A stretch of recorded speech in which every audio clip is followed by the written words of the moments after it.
नमस्कार दोस्तों, स्वागत है आप सभी का एक बार फिर से हमारे YouTube चैनल के अंदर। पेंशन धारकों आप सभी की पेंशन पर इस वक्त की बड़ी खबरें निकलकर सामने आ चुकी। आप सभी की ईपीएस पेंशन बढ़ोतरी को लेकर इस वक्त की हाल की 3 बड़ी अपडेट्स निकल कर आई है। पेंशन धारकों के लिए जरूरी है, महत्वपूर्ण अपडेट सामने आई है, उनको जानना बेहद जरूरी है। उनके पेंशन पर आज की सबसे बड़ी खुशखबरी आई है दोस्तों। पहली बड़ी अपडेट आप सभी को बता दूं कि रिटायर्ड कर्मियों शिक्षकों के लिए रात भरी खबर। पेंशन को लेकर हाई कोर्ट में सरकार को दी ये आधे 4 हफ्ते में मिलेगा लाभ। स्कूल और पहली बड़ी खबर निकल आ रही वह दोस्तों। दूसरी बड़ी खबर आ रही कि डी एरियर अपडेट, केंद्रीय कर्मचारी का इंतजार हो गया खत्म। 18 महीने के डी बकाये पर आया बड़ा फैसला। स्कूल और दूसरी बड़ी खबर आ रही वह दोस्तों। तीसरी बड़ी खबर निकल कर आ रही कि पेंशन डिटेल पेंशन होगी अब घर बैठे ही, यानी कि ले सकते मासिक पेंशन ले सके पूरी जानकारी, बस फोन पे करना होगा ये काम। तो पेंशन धारक घर पे बैठे ही ले सकते मासिक पेंशन, लेकिन फोन पे आपको करना होगा ये काम। तो कौन सा करना है, ये तीसरी बड़ी अपडेट्स के बारे में बताने वाला हूं। तो पेंशन धारक को इन 3 बड़ी अपडेट्स के बारे में एक एक करके हम जान लेते हैं इस वीडियो के माध्यम से। इस वीडियो को एंड तक देखना है और चैनल पर नए तो चैनल को सब्सक्राइब करके बेल आइकन घंटे को प्रेस करना है। चलिए पेंशन धारक को वीडियो करते हैं स्टार्ट। तो रिटायर्ड कर्मियों और शिक्षकों के लिए रात भरी खबर। पेंशन को लेकर हाई कोर्ट ने सरकार को दिए ये आदेश, 4 हफ्ते में मिलेगा लाभ। इसको पहली बड़ी अपडेट हम बात कर लेते हैं। तो पेंशनधारकों के लिए बड़ी खबर के बारे में बात की तो एचसी ने पंजाब सरकार को फटकार लगाते हुए पूछा कि सैद्धांतिक मंजूरी के बाद अब तक प्रक्रिया पूरी क्यों नहीं की गई है। पंजाब सरकार ने कहा कि कुछ औपचारिकताएं यानी अभी बाकी है और सरकार को 4 हफ्ते का समय दिया जाएगा। इसको बड़ी खबर आ रही है दोस्तों। अगली बड़ी खबर यार की Punjab retired employees teachers Punjab की सहायता प्राप्त स्कूलों से सेवानिवृत्ति 8000 कर्मचारी शिक्षकों के लिए अच्छी खबर है। पंजाब हरियाणा हाई कोर्ट ने पेंशन को लेकर रिटायर्ड कर्मियों के हित में एक अहम फैसला यानी कि सुनाया है। ऐसे में हाई कोर्ट ने 4 हफ्ते में छठे वेतनमान आयोग के अनुसार शिक्षक व गैर शिक्षक कर्मियों की पेंशन तय करने का आदेश दिया। इसको बड़ी खबर आ रही है। वह दोस्तों अगली बड़ी खबर आ रही है कि अब तक नहीं मिला छठे वेतनमान आयोग की तहत पेंशन का लाभ।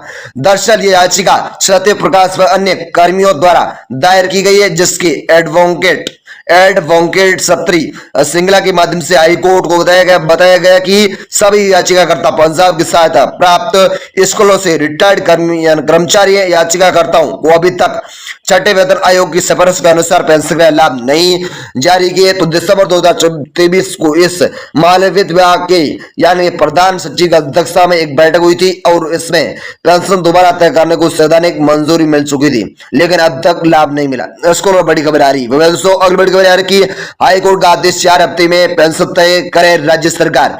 याचिकाकर्ताओं की ओर से यानी कि बताया गया कि ये याचिका पिछले 2 साल में विचाराधीन है, लेकिन अभी तक कोई फैसला नहीं हुआ। इस पर एचसी ने पंजाब सरकार को फटकार लगाते हुए पूछा कि सैद्धांतिक मंजूरी के बाद अब तक प्रक्रिया पूरी क्यों नहीं की है। पंजाब सरकार ने कहा कि कुछ औपचारिकताएं अभी बाकी है और सरकार को 4 हफ्ते का समय दिया जाएगा। हाई कोर्ट ने कहा कि 4 सप्ताह के भीतर पेंशन को दोबारा तय किया जाए। हाई कोर्ट ने यह भी स्पष्ट किया कि यानी यदि राज्य सरकार अगली सुनवाई तक इस आदेश पर यानी कोई निर्णय नहीं लिया तो शिक्षा विभाग दोनों के सचिवों को खुद कोर्ट में हाजिर होना चाहिए। इसको ऐसी बड़ी खबर आ रही। तो पेंशनधारकों को पहली बड़ी अपडेट्स ऐसी निकल कर आ रही है।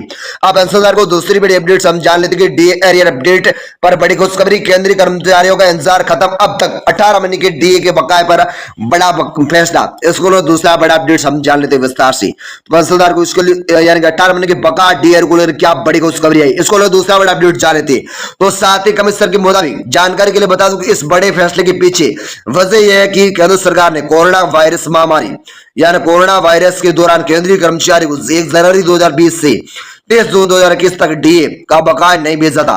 तो ऐसे में यहाँ पर सरकार ने केंद्रीय कर्मचारी की मांगों को ध्यान में रखते हुए एक बड़ा फैसला लिया है। आखिरकार उनकी लंबे समय से चली आ रही मांगों पर ध्यान दिया गया। सरकार की ओर से जल्दी इस पर फैसला लिया जाएगा, जिससे कर्मचारियों को उनका 18 महीने का बकाया यानी डीए यानी कि एरियर मिल सकेगा। इससे करीब 10 करोड़ परिवारों को फायदा होने की उम्मीद जताई जा रही है। 18 महीने के बकाया डीए को लेकर जानकारी के मुताबिक इस बड़े फैसले के पीछे वजह है कि केंद्र सरकार कोरोना वायरस महामारी यानी कोविड-19 के दौरान केंद्रीय कर्मचारी को 1 जनवरी 2020 से जून 2021 तक डीए का बकाया नहीं भेजा था। तो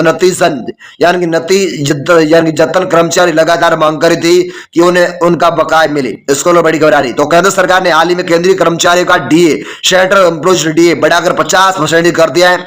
यार का जो महंगा भत्ता है, पहले कर्मचारी को सिर्फ 40% महंगा भत्ता मिलता था।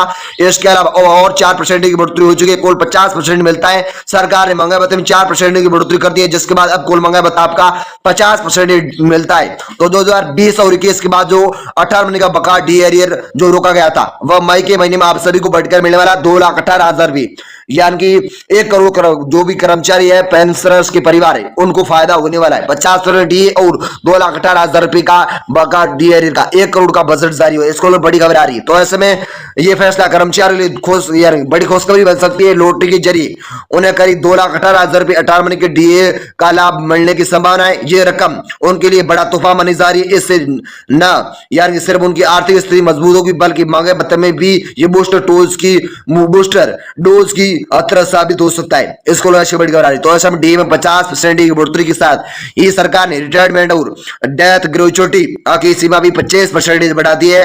मंत्रालय ने कहा कि सेवानिवृत्ति और मृत्यु ग्रेचुइटी का अधिकतम सीमा 1 जनवरी 2024 से मौजूदा 20 लाख रुपए से बढ़ाकर 25 लाख रुपए की कर दी जाएगी। इसको बड़ी खबर आ रही है। दोस्तों बड़ी खबर यार कि ये भत्ते भी बढ़ाए गए। जब भी महंगा भत्ते में बढ़ोतरी होती है तो उसके साथ किराया भत्ता एचआरए भी बढ़ जाता है। हालांकि शहरों की कैटेगरी के हिसाब से एचआरए बढ़ाया जाता है। सरकार ने शहरों के एक्स, वाई और जेड कैटेगरी में आने वाले कर्मचारियों का एचआरए भी बढ़ा दिया है। अब एचआरए भी 27% से बढ़ाकर कुल यानी 50% डी के साथ बढ़ा दिया, 30% हो चुका है, 3% की बढ़ोतरी हो चुकी है। कार्मिक मंत्रालय ने आदेश दिया है कि डी 50% होने जाने के बाद अब बच्चों की शिक्षा के लिए हॉस्टल सब्सिडी की सीमा भी बढ़ा दी गई है। इन दोनों भत्तों में 25% की बढ़ोतरी की गई है।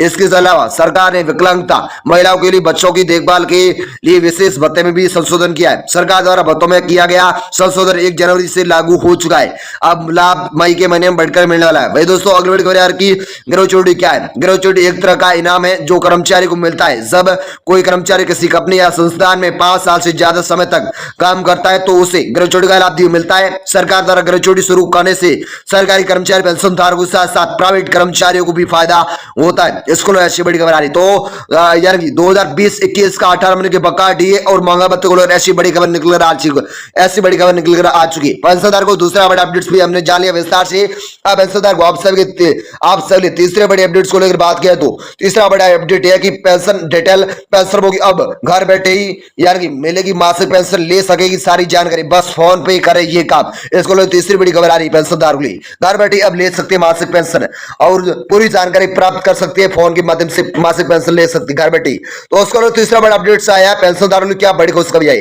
इसको बात किया तो नई दिल्ली पूरी जिंदगी जी तोड़ मेहनत करने के बाद 65 साल की उम्र में लोगों को रिटायरमेंट मिलता है और बुढ़ापे में उनकी जिंदगी आराम के साथ बीते।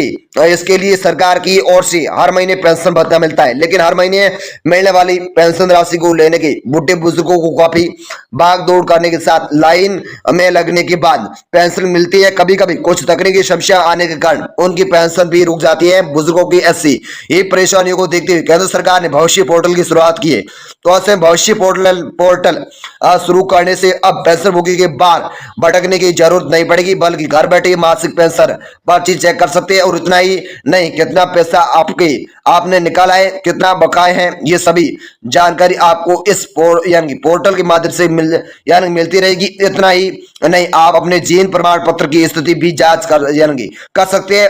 आप फॉर्म 16 भी जमा कर सकते हैं। इसको बड़ी खबर आ रही है। दोस्तों अगली बड़ी खबर यार की बैंक ऑफ इंडिया के साथ सरकार की पहल। केंद्र सरकार ने यानी कि पेंशन और पेंशनभोगी कल्याण विभाग ने बैंक ऑफ इंडिया के साथ मिलकर भविष्य पोर्टल में लॉन्च किया है। तो जिससे पेंशनभोगी bank of India, SBI, bank of Baroda, Punjab national bank और कैनरा बैंक की मदद से खातों में पेंशन रखने वाले लोगों भविष्य पोर्टल का उपयोग कर सकते हैं। सरकार भविष्य में सभी बैंकों को भविष्य पोर्टल से जोड़ने की योजना बना रही है। इसको भी बड़ी खबर आ रही है। दोस्तों अगली बड़ी खबर यार की भविष्य पोर्टल के ये होंगे फायदे। सेवानिवृत्ति कर्मचारी की यानी अपने खाते ही सारी जानकारी इस पोर्टल के माध्यम से मिल जाएगी। आपने कितना पैसा निकाला है, कितना बाकी है, इसके बारे में ही पेंशन भोगी घर बैठे पता लगा सकती है। आपको बताओ कि पेंशन स्लिप फॉर्म 10 यानी कि pension slip form 16 life certificate या स्टेटस चेक कर सकेंगे। आप पोर्टल के माध्यम से पेंशन भुगतान करने वाले बैंकों को भी बदल सकते हैं। तो मैं दोस्तों अगली वीडियो आ रही कि कैसे करें पोर्टल पर पंजीकरण, इसको लेकर बात कर लेते हैं। तो आपके खाते में रखे पैसे का पता लगाने के लिए पेंशनभोगी को जारी की गई आधिकारिक साइट HTTPC बनिश यानी in.com पर जाना होगा। उसके बाद होम पेज पर रजिस्टर का विकल्प देखना होगा। ये विकल्प करते ही रजिस्टर फॉर्म आपके सामने स्क्रीन पर खुल जाएगा। उसके बाद पेंशनभोगी का नाम, जन्म तिथि, रिटायरमेंट की तारीख, मंत्रालय और विभाग जैसी जानकारी मांगी जाएगी, वो आपको उसमें भर देनी है। तो आप सारी जानकारी ध्यानपूर्वक भरे। अंत में आपको सिक्योरिटी गार्ड डालना होगा, सिक्योरिटी गार्ड मांगेगा लास्ट में। तो सारी जानकारी भरने के बाद सब्सिडी पर क्लिक करना होगा और आप इस पे यानी हर पेंशन जुड़ी से जो पेंशन भोगी गई, जो खाते में कितनी पेंशन है वो चेक कर सकते हैं आसानी। तो इस पोर्टल का लाभ प्राप्त करने के लिए आपके पास आधार कार्ड, जन्म प्रमाण पत्र, निवास प्रमाण पत्र और आय प्रमाण पत्र, बैंक खाता विवरण, passport size photo, email ID और पैन कार्ड जैसे डॉक्यूमेंट होने जरूरी है। उसके ये है तो आप इस पे फॉर्म भर के और पेंशन